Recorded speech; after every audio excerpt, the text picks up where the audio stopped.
O tema da palavra é Kairos, o tempo oportuno de Deus. Tem um pouco a ver com o que o pastor Jonathan falou.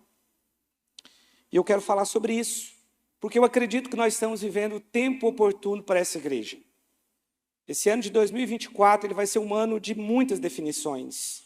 Ele vai ser um ano de muitas oportunidades também, em que Deus, ele vai propor levantar pessoas aqui, e nós precisamos estar atentos a esse chamado do Senhor, amém? Você precisa estar atento e discernir o tempo. E aqui em Gálatas 6:9 diz: e não nos cansemos de fazer o bem, porque a seu tempo ceifaremos, se não desfalecermos. Então aqui está dizendo que não é para você cansar de fazer o bem, porque ao seu tempo. E essa palavra tempo aqui é exatamente a palavra Kairos, que poderia ser traduzido por oportunidade. Porque quando nós falamos do tempo nosso aqui, nós estamos falando de segundos, de minutos, de horas, de dias, de estações, de anos. Mas quando a Bíblia fala do Kairos, esse é o lugar onde Deus habita. Porque para nós, todo o nosso raciocínio tem a ver com tempo, cronos. Mas Deus está fora do cronos. Deus, ele está no Kairos, Deus está no tempo certo. Então o nosso milagre ele vai acontecer não é no cronos. O nosso milagre ele vai acontecer no tempo oportuno. O nosso milagre ele acontece no Kairos de Deus. E é disso que eu quero falar nessa manhã, porque a palavra diz que a seu tempo colheremos se não desfalecermos. Tem pessoas que elas estão próximas de receber o que Deus tem para elas, porque se submeteram ao processo, mas elas não conseguem chegar até o fim. E aí desfalecem e perdem a oportunidade. Elas acabam não discernindo o Kairos, não tendo a paciência de esperar o tempo certo. Porque nós precisamos entender que tudo tem o seu tempo certo. A palavra diz que nós somos cordeiros em Cristo Jesus, mas essa herança tem um tempo certo para chegar. É quando você já tiver sido submetido a um processo, e processos eles nem sempre são fáceis, porque você vai ser provado. Talvez naquele momento ali em que o salário da Larissa veio menos, ela poderia ter murmurado, ela poderia ter jogado a toalha, poderia ter saído da empresa, mas não, ela simplesmente resolveu confiar no Senhor. E tem coisas que nós precisamos discernir como um teste para nós. Isso é maturidade. Quando você tem maturidade, você consegue, em algumas situações, você fala, olha, eu estou sendo submetido a um teste aqui. Mas passe no teste, porque a palavra diz que a seu tempo ceifaremos. Esse tempo é realmente o tempo certo. Quando nós olhamos para a Bíblia, nós vemos pessoas que tentaram antecipar a bênção de Deus e se deram mal. Quando você olha lá para o filho pródigo, em Lucas capítulo 15, ele tentou receber a herança no tempo que não era para ele ter herança, ele não estava pronto. Ele não estava preparado para prosperar. Ele não estava preparado para enriquecer. E aí ele antecipa o Kairos de Deus. E quando aquilo que você quer vem no tempo errado, isso vai se tornar em maldição para você. E isso aconteceu com o filho pródigo. Ele não soube discernir o tempo da oportunidade. Nós precisamos entender que nós estamos no ano da oportunidade para essa igreja. Muitas coisas vão mudar, nós estamos crescendo. E pessoas precisam responder, meu irmão. Pessoas aqui precisam responder. E se pessoas aqui não responderem, Deus vai levantar pessoas de outro lugar e vai trazer para cá. Isso já está acontecendo. Isso já está acontecendo aqui. Eu tenho orado, eu tive uma impressão no meu espírito orando aqui semana passada, de que Deus vai levantar pessoas de outro lugar e vai trazer para cá. Pessoas de outra cidade, eu não sei como que vai ser, ele não me falou. Mas eu tive uma impressão no meu espírito de que alguns vão vir de fora e vão ser chaves aqui para nós, porque pessoas são portas. Amém? Nós precisamos da resposta dos irmãos aqui. Porque imagina, nós temos um prédio pequeno, nós temos uma logística pequena, mas quando nós estivermos lá no nosso prédio maior, a logística de recepção vai ser muito maior. Talvez tenha que olhar carro de ajudar no estacionamento da igreja, as irmãs que vão entrar para o Domingo Kids. Nós precisamos estar preparados para tudo isso, mas esse é o ano da oportunidade. Esse é o ano do Kairos de Deus para nós. Entender o tempo de Deus é sempre um mistério, porque nós queremos tudo muito rápido, mas Deus tem o seu tempo. Você não pode desfalecer, você não pode retroceder, porque talvez você está tão próximo de alcançar, mas você retrocede. Porque aqui diz que ao seu tempo, se não desfalecermos. Você precisa crer que Deus tem o tempo certo, porque Ele não está na nossa dimensão. Para Deus não existe passado e não existe futuro. Para Deus tudo é presente. Para Deus tudo é. Isso é o Kairos. Isso é o Kairos de Deus. Eu sei que na nossa mente é muito difícil entender isso, porque nós fomos programados a pensar com o programa do tempo dentro de nós. Para nós tudo tem a ver com tempo. Mas Deus está fora do tempo. Ele criou o tempo. Então Ele sabe o tempo oportuno, o tempo que você tem que receber o que você precisa. O tempo de você também responder, você precisa discernir isso. Ele tem o Kairos para você e você precisa dar a sua resposta também. A sua resposta, ela é muito importante. Quando nós olhamos para a palavra de Deus, nós vemos que muitas pessoas, elas não discerniram o tempo da visitação de Deus e nem o Kairos de Deus. Nós temos uma escatologia aqui esperando a volta de Jesus, mas os judeus também têm. Mas eles estão esperando o Messias que já veio para salvá-los. Eles estão errados em 2000 anos na escatologia deles. Porque até hoje eles esperam a vinda do Messias, que já veio há quase 2000 anos atrás. Eles ainda estão na expectativa da volta, da primeira vinda do Messias, mas ele já veio. E eles perderam o tempo da oportunidade. Mas tem um texto em 2 Coríntios, acho que é capítulo 6, que fala que nós estamos vivendo o tempo sobremodo oportuno, que é o tempo da graça. Nós estamos vivendo o tempo da salvação, que a porta da salvação está aberta para todas as pessoas. Mas os judeus ainda estão fechados para algumas coisas. Eles não conseguiram discernir o tempo da visitação de Deus na vida deles. Até ali, aquele momento em que Jesus veio, os judeus era o ponto de referência de Deus na terra, Deus agia através deles. Mas a partir dali, como eles não conseguiram identificar o Kairos, o tempo da oportunidade, a oportunidade passou. Você já teve a impressão de que em algum momento da sua vida você perdeu uma grande oportunidade? Isso é o Kairos. Isso é o Kairos. Os judeus perderam essa oportunidade. E quando essa oportunidade passa, seu coração pode ficar endurecido, você pode ficar cego, pode acontecer muitas coisas. Porque é isso que acontece com os judeus. A Bíblia diz que eles estão com o coração endurecidos. E também estão cegos. Por quê? Porque eles perderam o tempo da visitação de Deus na vida deles. Eles perderam o Kairos, eles deixaram passar a oportunidade de servir o Messias. E até hoje eles esperam a vinda do Salvador, mas ele já veio. Ele já veio. E eles estão 2000 anos errados na escatologia deles. Quando Jesus lá no Monte das Oliveiras, ele olha para Jerusalém, e ele vê aquele povo ali em Jerusalém, Jesus falou, olha, vocês não sabem a oportunidade que vocês perderam. Eu queria tanto proteger vocês, como a galinha protege os pintinhos, mas vocês não deixaram. E agora passou. E agora passou, se vocês soubessem o tanto que vocês vão sofrer por isso. Essa foi a palavra de Jesus ali para Jerusalém, quando ele estava lá no Monte das Oliveiras. Deixa eu abrir aqui em Lucas capítulo 19. Deixa eu ler o texto aqui para você, o que Deus fala a respeito desse endurecimento. Lucas capítulo 19, versículo 41, diz assim, quando ia chegando, vendo a cidade, chorou e dizia, se conheceras por ti mesma ainda hoje o que é devido à paz, mas isso está agora oculto aos teus olhos, pois sobre ti virão dias em que os teus inimigos te cercarão de trincheiras e por todos os lados te apertarão o cerco e te arrastarão e os teus filhos dentro de ti. Não deixarão em ti pedra sobre pedra, porque não reconheceste a oportunidade. Diga comigo, Kairos. Porque não reconheceste o Kairos da tua visitação. A palavra diz que eles iam ficar cercados por inimigos. E que a cidade seria totalmente destruída e que não ficaria ali pedra sobre pedra. Porque não discerniram o tempo da visitação.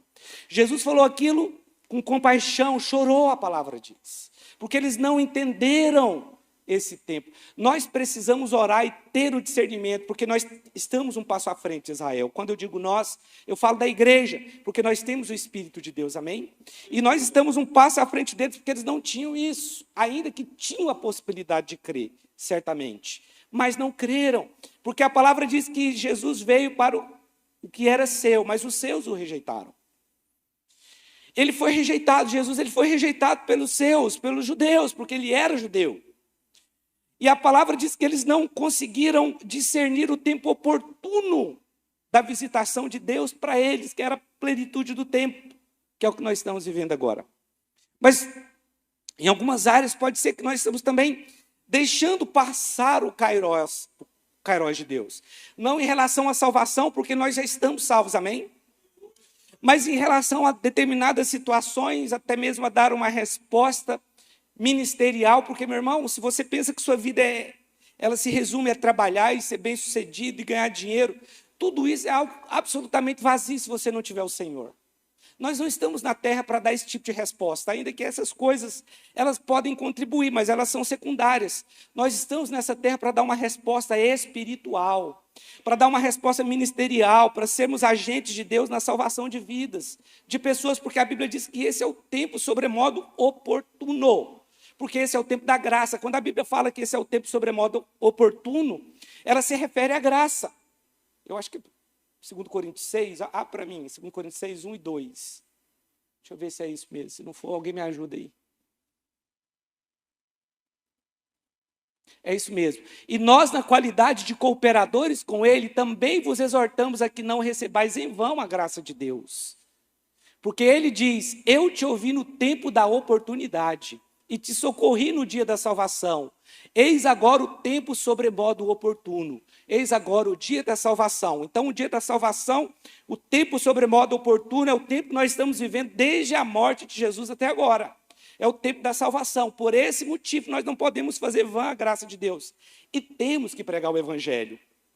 Amém? Essa é uma obrigação que nos cabe. Nós precisamos de ter pessoas convertidas e salvas através da nossa vida, do nosso ministério, porque o tempo da volta de Jesus está próximo. Você pode ser usado para ganhar pessoas. Apenas, pastor, mas eu não sei se esse é o tempo ainda. O tempo da salvação é agora. Isso aí é indiscutível. Talvez o tempo para você receber uma bênção, algo que você tem buscado, pode ser que você ainda tenha que passar por um processo, mas você precisa discernir isso. Mas o tempo de pregarmos o Evangelho chegou. Quem pode dizer amém? Você pode dizer aleluia? Você sabe, quando nós estivemos lá em Israel, fiz um vídeo sobre a porta dourada, que é a porta que dá para o Oriente, a porta que era uma das portas principais da entrada do templo, que fica de frente ao Monte das Oliveiras. Lá tem uma porta que hoje é chamada de a Porta Dourada. Foi por aquela porta que Jesus entrou no domingo que nós chamamos de o Domingo de Ramos. Jesus passa por aquela porta, naquele dia ele foi aclamado como rei, Hosana, Hosana, bendito que vem em nome do Senhor. Ele foi reconhecido como rei quando ele entra no templo por aquela porta ali, porque estava escrito que isso iria acontecer. Ezequiel capítulo 43, por favor, versículo 1, Ezequiel 43, verso 1. E aí, quando a gente estava falando sobre aquela porta, o nosso guia falou, olha, o Messias vai passar por aquela porta lá. Eu falei, não, ele já passou.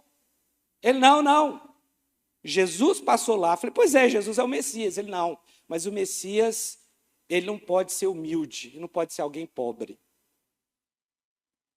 A única explicação que ele deu foi essa, era um judeu.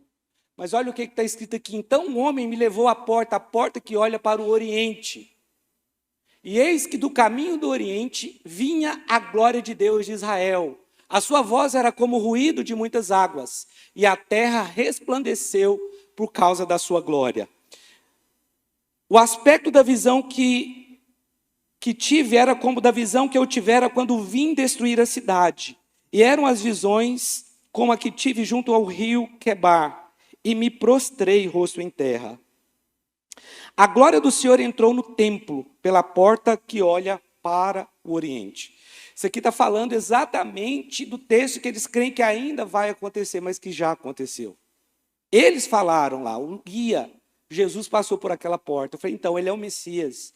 Ele falou, não, o Messias, Ele não pode ser alguém humilde, pobre. Então aqui está falando, e a glória do Senhor entrou no templo pela porta que olha para o Oriente.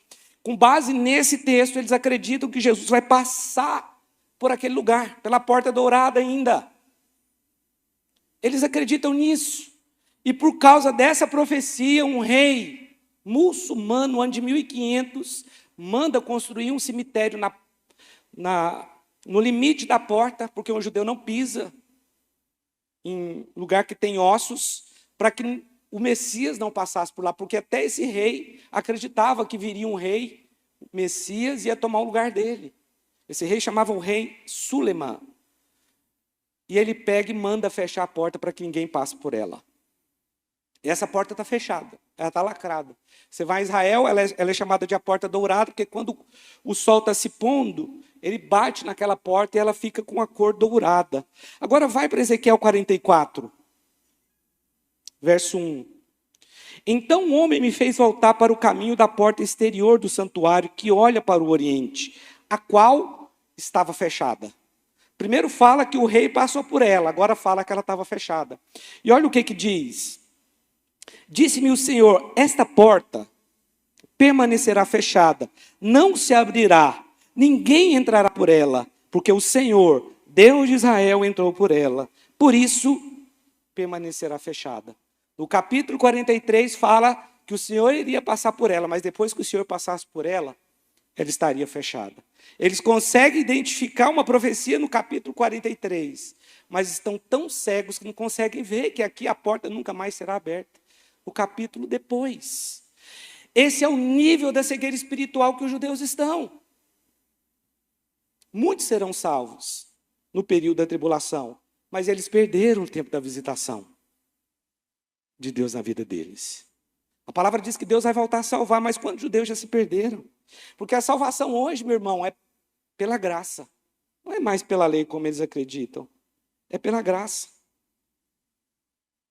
Então, a gente percebe que pessoas podem perder a oportunidade. Isso é muito ruim. A palavra também fala daquele homem rico que começou a conversar com Jesus. Jesus falou assim, olha, te falta uma coisa só. Vende tudo que tem, dá para os pobres e me segue. Mas a Bíblia diz que ele ficou entristecido. Ele poderia ser um discípulo de Jesus, mas ele não discerniu o tempo da oportunidade e continuou servindo as riquezas. Não discerniu. Se der tempo, eu quero falar de 3 pessoas. Não sei se vai dar tempo. Estamos com o tempo um pouco avançado. Mas eu quero falar de 3 pessoas que deram uma resposta para Deus no tempo oportuno. 1 Reis, capítulo 19, versículo 19. 1 Reis, capítulo 19, verso 19. Abra para mim.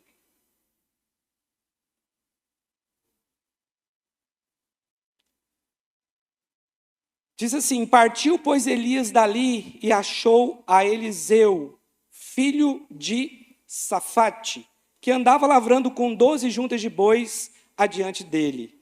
Ele estava com a 12ª. Elias passou por ele e lançou seu manto sobre ele.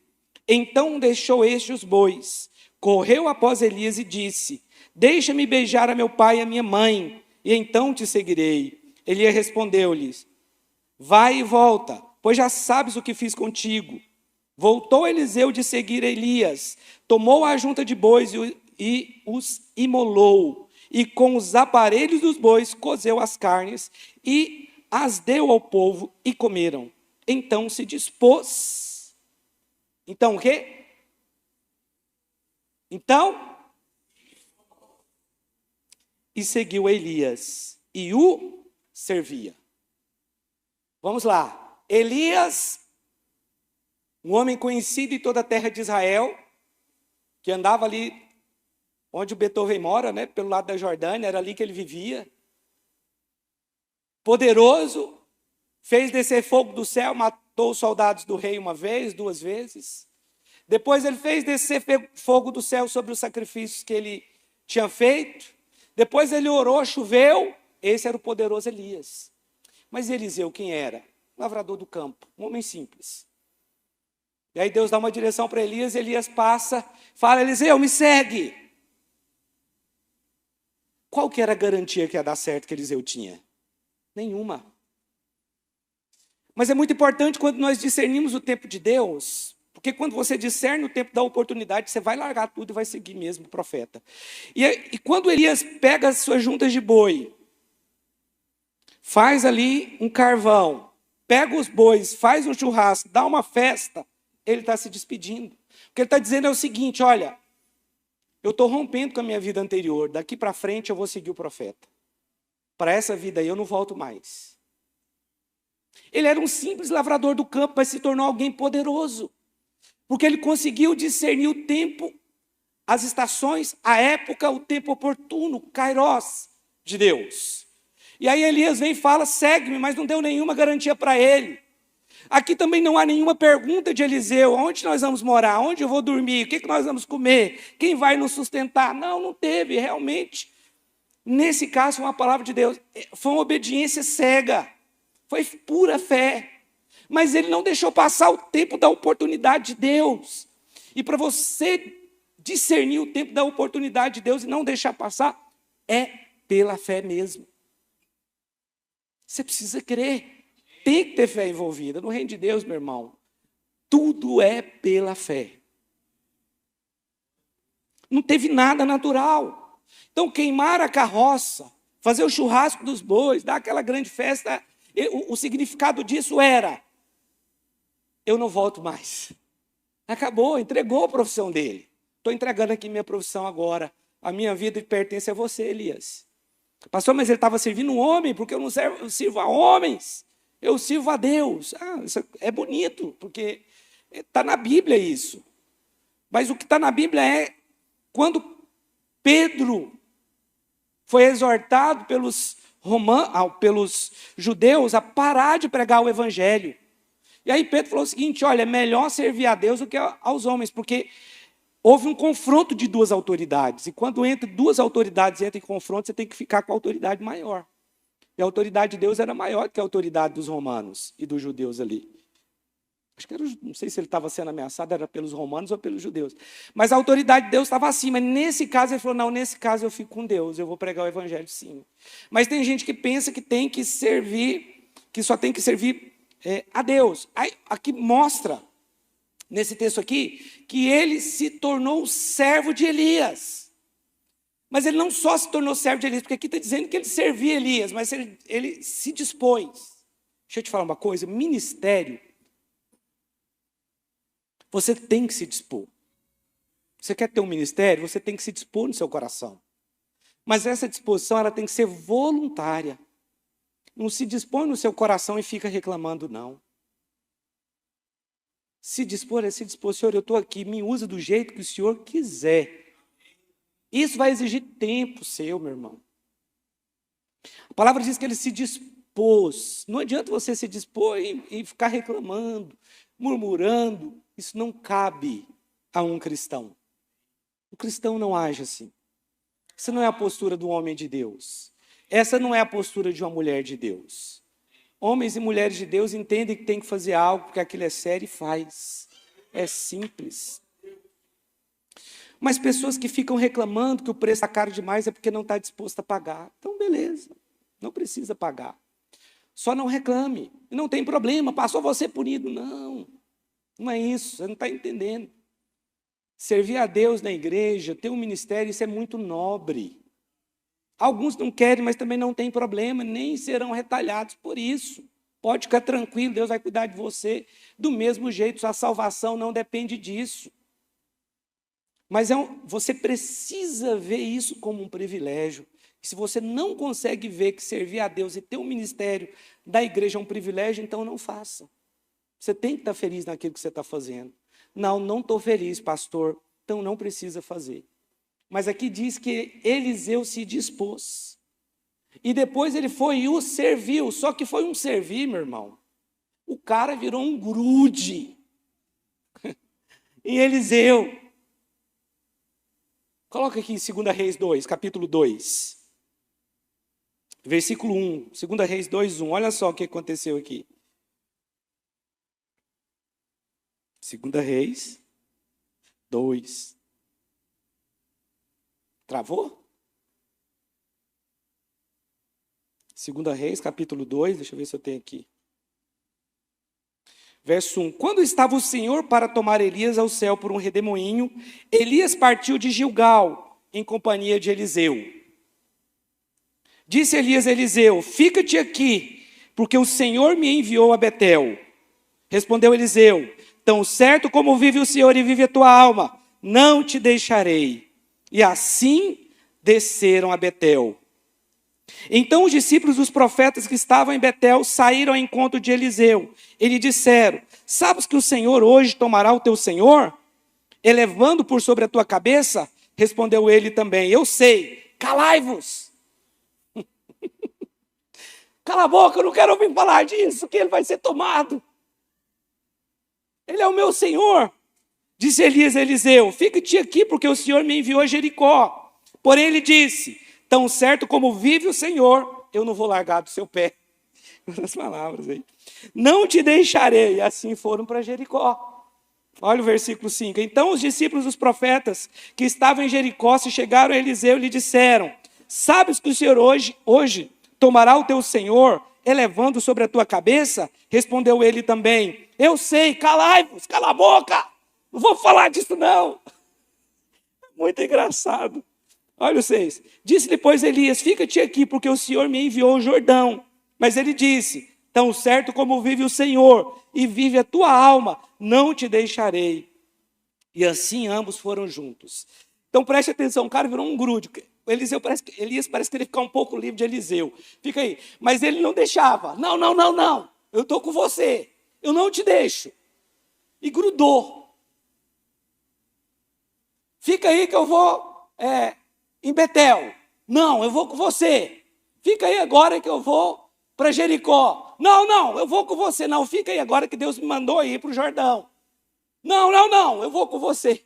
Quando alguém falava: olha, o seu senhor vai ser tirado de você hoje. Cala a boca, não fala disso. Não fala disso. Foi muito legal isso aqui. Mas qual foi a consequência disso? A Bíblia diz que quando eles chegaram no Jordão, Elias tirou a capa e bateu no Jordão. Ele estava na Jordânia. Ele bate a capa no Jordão, o Jordão abre, eles passam para o lado que é Israel. O Jordão abre. E aí Elias faz uma proposta para ele, falou: o que você quer? Você está um grude, o que você quer de mim? Ele falou assim: eu quero porção dobrada do teu espírito. Aí Elias falou: mas agora você pediu uma coisa difícil. Isso aí é difícil, porque Elias é um profeta muito poderoso. Na verdade, até hoje Elias é considerado o mais poderoso, o profeta mais poderoso de todos os tempos. Mas se você me ver subindo, quando eu for arrebatado, então Deus vai te dar. E aí os dois estavam caminhando e conversando, de repente, uma carruagem de fogo lá, com os cavalos de fogo, arrebata Elias, ele desaparece no redemoinho e a capa dele fica. Então no arrebatamento sua roupa não vai subir não, viu? Ela vai ficar, vai ser uma roupa espiritual. Ele pega a capa de Elias e bate no Jordão, e abre o Jordão, de novo. Já é o primeiro milagre. Consequência de você obedecer a Deus, consequência de você discernir o tempo oportuno de Deus, de você entender e identificar o Kairós na sua vida, você vai receber porção dobrada. Porque Eliseu recebeu porção dobrada do Espírito de Elias, do seu Senhor. Ele foi abençoado. E a Bíblia conta que o último milagre de Eliseu, ele já tinha morrido. Mas um soldado caiu morto na cova de Eliseu e ressuscitou. Ele, na história, é o único morto que ressuscitou um morto. E foi aquele o milagre, aquele último milagre dele, tornou ele um profeta que fez o dobro de milagres do que o seu profeta anterior. Até depois da morte, a palavra se cumpriu. Mas nós precisamos identificar o tempo oportuno. Seguir Elias não é fácil, não. É difícil. Ele só falou: vem, me segue. Mas tá, vou para onde? Qual vai ser meu salário? O que nós vamos comer? Onde nós vamos dormir? E a minha família, como é que fica? Se você tem todas essas perguntas, esquece, você não vai seguir o profeta. Mas se você tem fé, você vai. Eu quero contar a história agora de uma outra pessoa também que identificou o tempo oportuno de Deus. E tem a ver com Eliseu também. Mas eu não posso ler o texto, porque eu acredito que não vai dar tempo. Mas a Bíblia conta que Eliseu sempre passava em Sunem. E tinha uma mulher sunamita, que percebeu que ele era um homem de Deus.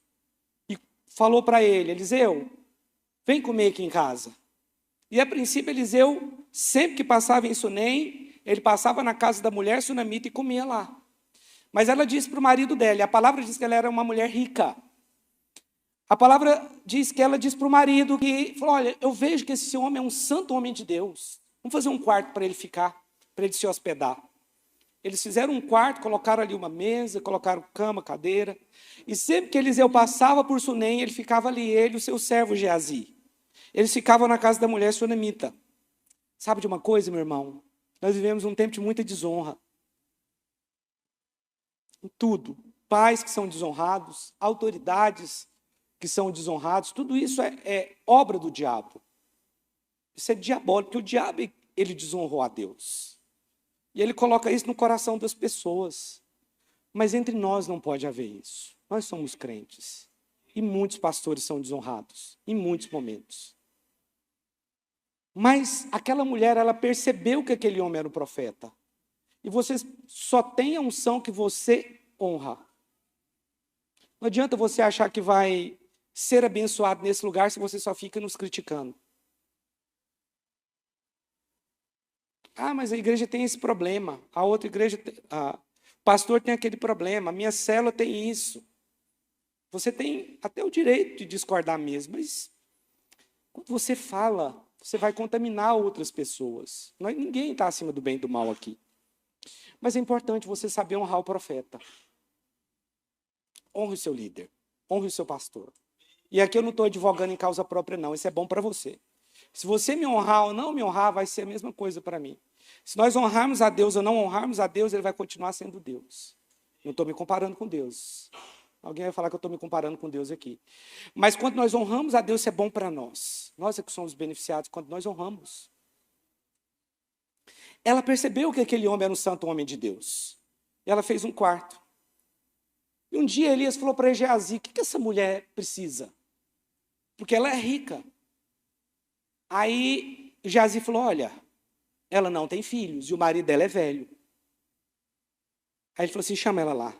Falou: olha, eu quero te falar o seguinte, o ano que vem, daqui a um ano, você vai estar com um filho no seu colo. Ela falou: para que o senhor está fazendo isso comigo? Não precisa. Porque ela sabia que, naturalmente falando, era impossível ela ter filho ali. Mas um ano depois ela teve o filho, e esse filho cresceu. Eu estou aqui fazendo o resumo da história. O filho cresceu e certo dia ele teve uma dor de cabeça. Ele saiu com o pai dele para colher alimentos e ele teve uma dor de cabeça muito forte. E o pai falou: olha, leva ele para a mãe dele lá. Levou. Quando chegou lá, passou um tempo, ele morreu. O mesmo filho que tinha vindo por uma palavra de um profeta. A palavra de profeta nunca vai morrer. Nunca fica em vão. E aí essa mulher vai atrás de Eliseu. Ela foi até Eliseu, Eliseu veio à casa dela e acontece a primeira coisa. Quando você honra um profeta, deixa eu te falar uma coisa. Primeira coisa que vai acontecer com você, se você é estéril, você vai ficar frutífero. Ela não podia ter filho, mas ela teve um filho por causa da palavra do profeta. Primeira coisa que acontece quando você honra o profeta é que você vai ser frutífero. Aquele profeta, o Eliseu, foi ali, orou e houve ressurreição. O menino ressuscitou. Aquela criança ressuscitou. Quando você honra o profeta, você vai andar numa condição de milagres que outros não andam. Houve um milagre naquela casa, outro milagre. O primeiro milagre foi a frutificação, mas agora tem um milagre de ressurreição. Quando você honra o profeta, você vai andar em milagres. Você vai ser frutífero, mas também você vai ser usado poderosamente para curar pessoas. Mas a palavra diz que certo dia veio fome sobre aquela terra. E o profeta veio e falou o seguinte: vai para outra terra, qualquer lugar, mas não fique aqui porque vai chegar um tempo de fome. Quando você segue o profeta, quando você identifica o profeta, quando você honra o profeta, você pode ficar tranquilo, Deus vai cuidar de você, mesmo que seja uma terra de fome. Ele vai te mostrar o caminho do que você tem que fazer. Ele falou: olha, não fica aqui, porque aqui vai ser uma terra de fome, pode ir para qualquer outro lugar. E ela foi. Ela foi para a terra dos filisteus, a Bíblia diz. E ficou vivendo ali 7 anos. Só que quando ela voltou, era uma mulher muito rica, o sem terra tinha tomado posse da terra dela, já tinha sem terra naquela época.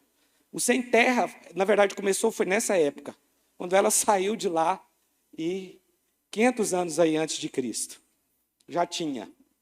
Você vê que a ideologia já existia, né, Marcelo? Ok. E aí ela chegou, mas o sem terra tinha invadido lá, não era mais dela. E aí o que acontece?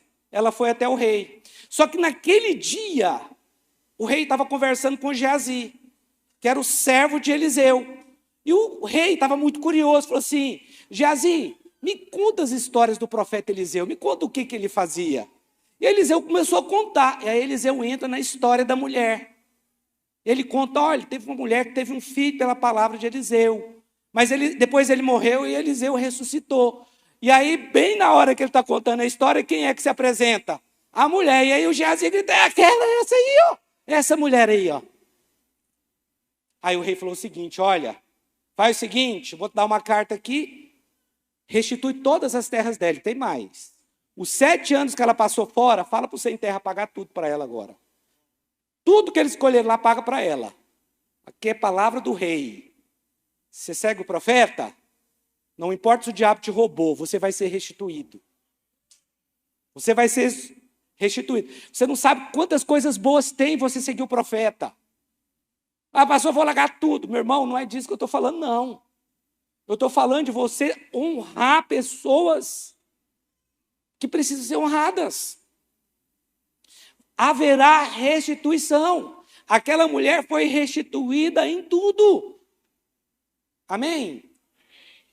Por isso que nós não podemos desprezar aquilo que Deus está fazendo. Ah, não, porque na minha igreja, porque isso, porque aquilo. Não, para com isso. Pare com isso. Honre o profeta. Tudo isso aconteceu porque aquela mulher sunamita, ela entendeu o tempo oportuno de reconhecer que Eliseu era um profeta. É o tempo da oportunidade. Tem portas que abrem para nós, mas que elas fecham. Se você não entendeu o Kairos, se você não entendeu o tempo de Deus, essas portas podem se abrir por um período pequeno. Sempre é assim, é por um período pequeno de tempo. Se você não discernir, elas fecham, como fechou para Israel, como fechou para aquele homem rico que não quis seguir Jesus, como fechou para tantos outros, como Esaú. Vocês lembram que Moisés, sabendo que ele era dos judeus, um dia ele estava lá no palácio e viu um egípcio matando um judeu. Maltratando um judeu. O que ele fez? Foi lá e matou um egípcio. Moisés estava sendo treinado para ser um faraó naquela ocasião. E talvez até Deus já estava falando com ele que ele seria o libertador, mas ele entendeu o tempo errado. Ele fez de forma natural. Ele tentou libertar de uma forma que não era de Deus. E aí ele teve que fugir. 40 anos depois, ele se torna o libertador de Israel da forma correta, debaixo de uma palavra mesmo de Deus, de uma direção de Deus, e depois de ter passado por um processo. Então nós não podemos querer antecipar o Kairos, porque ele é o tempo certo. Ele não é nem antes e nem depois, ele é o tempo da oportunidade. É isso que significa Kairos. Tempo oportuno, tempo da oportunidade. E para encerrar, quero falar de Ruth. Ruth, capítulo 1, verso 14. Ruth 1, capítulo 1, versículo 14.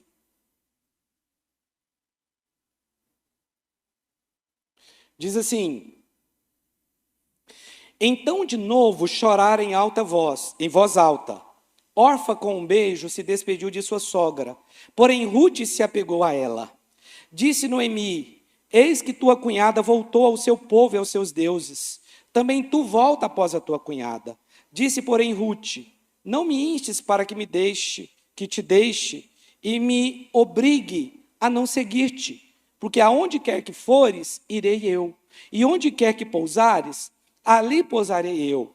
O teu povo é o meu povo, e o teu Deus é o meu Deus.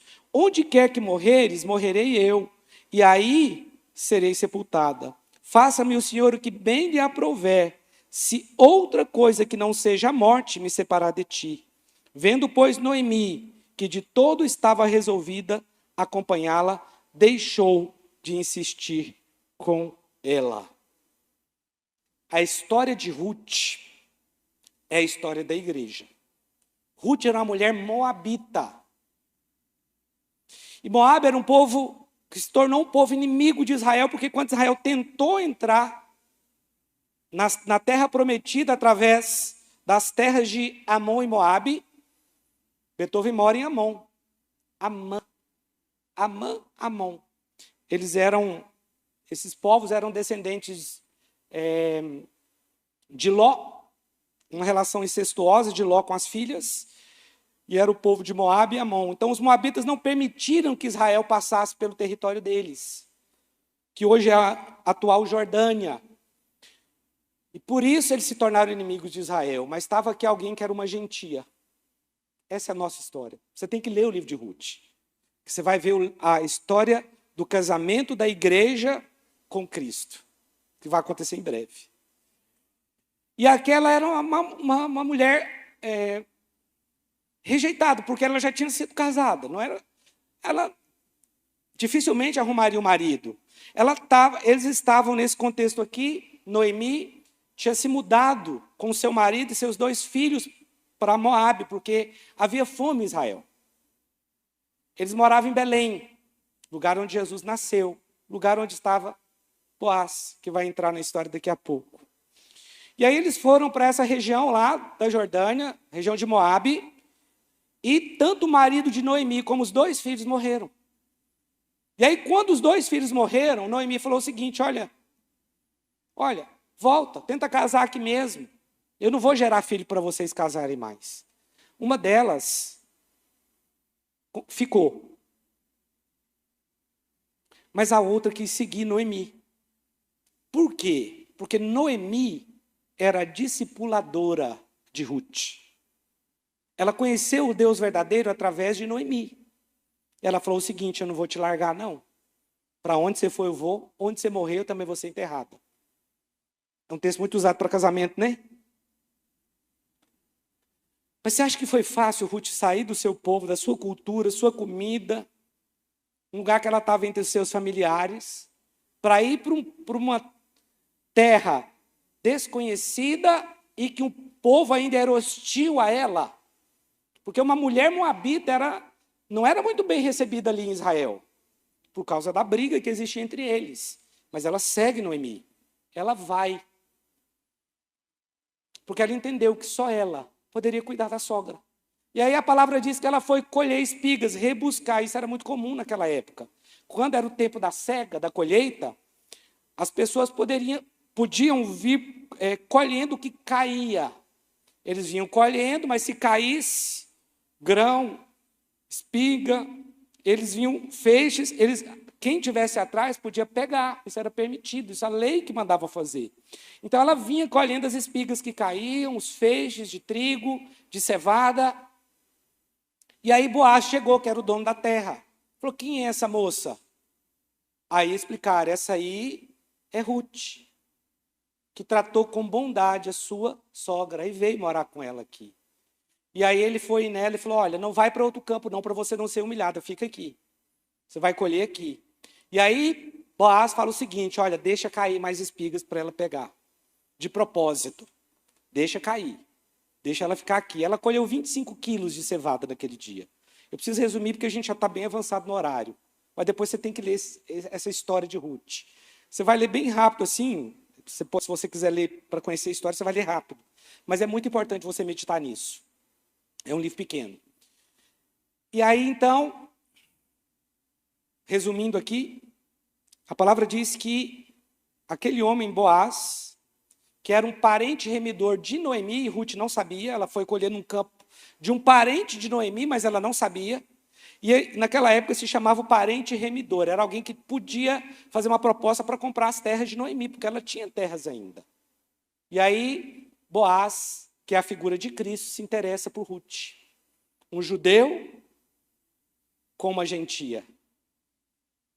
Assim como a igreja é gentia. E está se casando com Boaz, que é Jesus. Boaz é Jesus.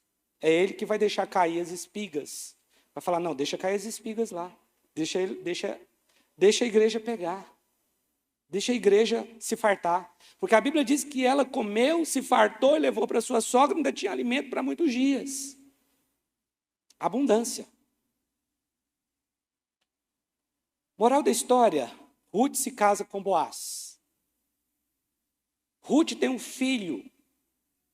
O nome era Obed? Obed, né? Esqueci o nome dele aqui. Alguém me ajuda aí. Ela tem um filho. E aquele filho, uma mulher gentil moabita, passa a fazer parte da genealogia de Jesus. Obed, filho chamado Obed, que era o avô de Davi, o bisavô de Davi. Ele era o bisavô de Davi. Agora você imagina o que entender o tempo certo pode causar.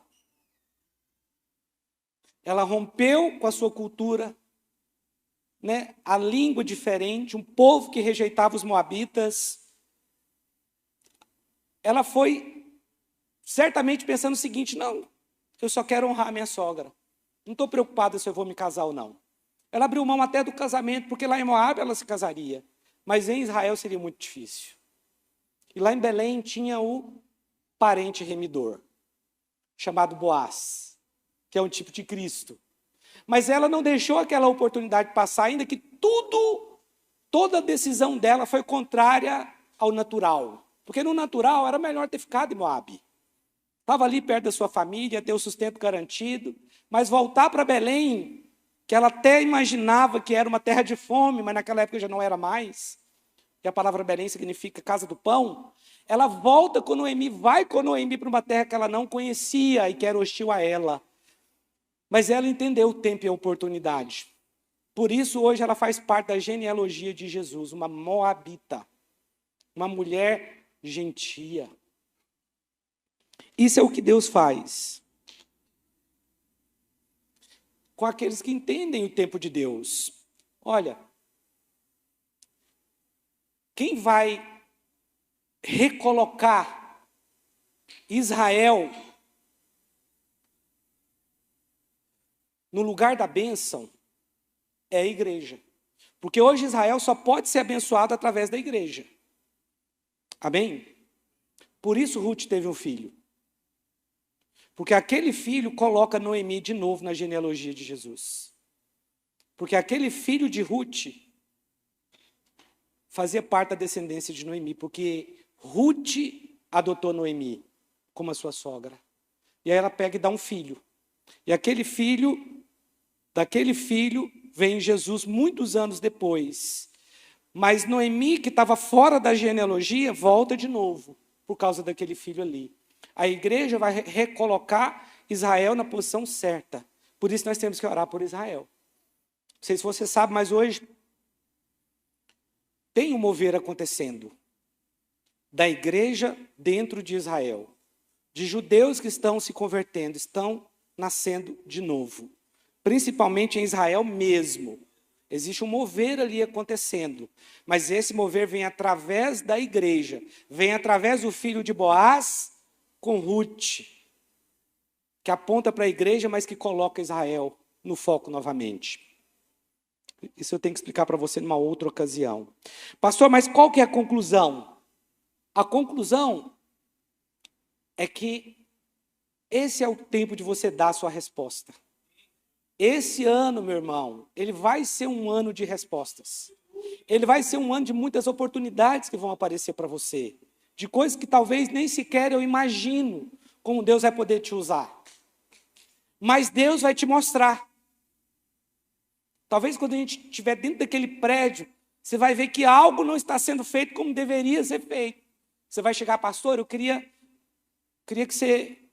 Eu vi algo aqui e eu acho que a gente pode melhorar essa parte aqui. Eu poderia ajudar a servir vocês nisso? Porque não é só ver o problema, amém? Porque ver problema, qualquer tolo vê. Mas eu estou falando o seguinte, pastor, eu estou aqui. Eu acho que se a gente fizesse assim, seria melhor. Se a gente fizesse assim. Eu fui ver um novo S24 aí com inteligência artificial. Quando chegou lá, eu identifiquei um erro no celular. Eu falei, olha, esse erro deveria ser falado para a Samsung, para melhorar isso. Porque ele é um celular muito tecnológico. Você nunca viu nada igual ao que a Samsung lançou agora. Eu não ganho nada para falar isso, mas... Lá nos Estados Unidos, ninguém está comprando iPhone, porque esse telefone da Samsung que veio, ele vem com inteligência artificial. Você fala aqui, a pessoa está do outro lado, entende na língua dela. Você escreve tudo na língua dela. Você com o celular aqui, e a pessoa entendendo na língua dela. Você pode falar pelo WhatsApp, que a pessoa vai entender do outro lado na língua dela. Você coloca a língua que você quer. Falei assim, ó, de vez em quando eu ouço palavras em inglês, e eu não entendo algumas coisas. Essa tecnologia já traduz automaticamente? Ele falou, não. Eu falei, pois é, isso é uma coisa que a Samsung deveria olhar. Mas por que a Samsung não sabe? Porque ela não sabe que o pastor Rubens ouve palavras em inglês e às vezes não entende. Mas eu vi um erro que eles não viram, porque eu estou ali na prática. Então tem coisa que o pastor não vai ver mesmo. Mas você vai. E aí você vai ser a resposta. Pastor, eu acho que se a gente fizesse assim, assim, assim, ó, a gente poderia corrigir isso. Ficaria mais fácil. Ô, meu irmão, foi Deus que te mandou aqui. É de Deus. Vocês vão ver coisas que eu não vejo. Vocês veem coisas aqui que eu também não vejo. Vocês estão entendendo? Na verdade, eu vejo muito mais coisas do que você imagina, mas nem tudo eu vejo. E esse é o tempo da oportunidade. É para liderar uma célula? Quem sabe é para liderar uma célula mesmo. Ou talvez uma outra coisa mesmo, servir de uma outra maneira. Aqui você não vai ser usado por Deus sendo um líder somente. Nós vamos precisar de você, meu irmão. Prepare-se, é muito. E quando eu falo prepare-se, prepare-se para lavar banheiro, prepare-se para arrumar cadeira, para tirar cadeira, para colocar cadeira, para arrumar som, desarrumar som, levar a cadeira para baixo, levar de novo lá para cima. Prepare-se. Você recebe essa palavra? Pastor, mas como discernir o tempo oportuno? Tempo com Deus. Está conectado com o Senhor. Você não vai deixar nenhuma oportunidade passar. Fique de pé, por favor. Esse ano vai ser um ano de respostas mais incisivas, amém? Esse ano vai ser um ano de líderes se levantarem aqui, anfitriões. Nós precisamos unir forças, porque grandes coisas o Senhor tem para nós. Eu noto, meu irmão, que nos últimos meses aí de 2023, esse mês, eu estou resolvendo muito problema. Não é só da construção, não. Problema de irmãos. Por que você está falando isso, pastor? Porque quando a igreja cresce, é isso que acontece mesmo. Nós vamos resolver mais problemas, mais situações, a igreja vai crescendo, vão chegando pessoas novas, a gente senta para conversar, resolve um problema, resolve outro. Isso é sinal de que a igreja está crescendo. Mas nós não podemos nos eximir disso. Deus nos chamou para resolver problemas e graças a Deus nos deu graça para isso. Amém? Você quer ser usado para resolver problema também? Por que não? Deus vai te usar.